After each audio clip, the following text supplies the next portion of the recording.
शीर्षक पीपल का साया। गांव का नाम था भैरवपुर। चारों तरफ खेत, कच्चे रास्ते और बीच गांव में एक बहुत पुराना पीपल का पेड़। दिन में वो पेड़ बिल्कुल साधारण लगता था, लेकिन जैसे ही सूरज ढलता गांव वाले उस रास्ते से गुजरने से डरते थे। कहते थे, रात के बाद जो भी उस पेड़ के नीचे रुका वो कभी पहले जैसा नहीं रहा। शहर से 4 दोस्त छुट्टियों में भैरवपुर आए थे। अमन, रोहित, नील और काव्या। चारों को डरावनी कहानियों पर हंसी आती थी। पहली ही रात गांव की बुजुर्ग महिला ने चेतावनी दी, बच्चों, पीपल के पास रात में मत जाना, वहां कुछ है जो सांस लेता है पर जिंदा नहीं है। रोहित हंस पड़ा, दादी, ये सब पुरानी बातें हैं। पहली रात। रात करीब 12:30 बजे बिजली चली गई। पूरा गांव अंधेरे में डूब गया। अचानक अमन के मोबाइल पर नोटिफिकेशन आया, अननोन नंबर, पीपल के पास आओ। चारों चौंक गए। नील बोला, ये प्रैंक होगा, लेकिन तभी काव्या ने धीमी आवाज में कहा, मेरे फोन पर भी यही मैसेज आया है। चारों के फोन पर एक ही मैसेज, एक ही समय। डर और जिज्ञासा के बीच वे टॉर्च लेकर पीपल की तरफ चल पड़े। पीपल का पेड़। पेड़ के पास हवा अजीब तरह से ठंडी थी। पत्ते बिना हवा के हिल रहे थे।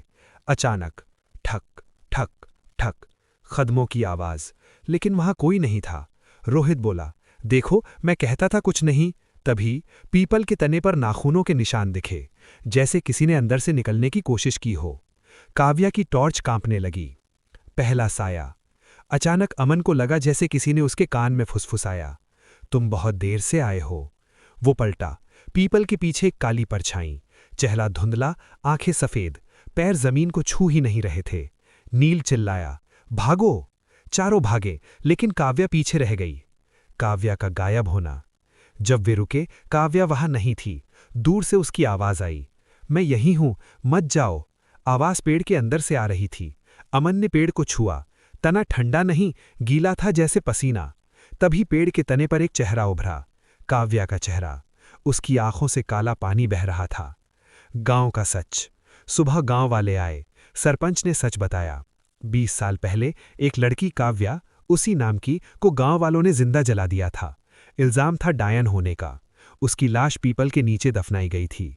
सरपंच बोला, वो हर 20 साल में लौटती है, अपने नाम वाली को लेने। अंतिम रात।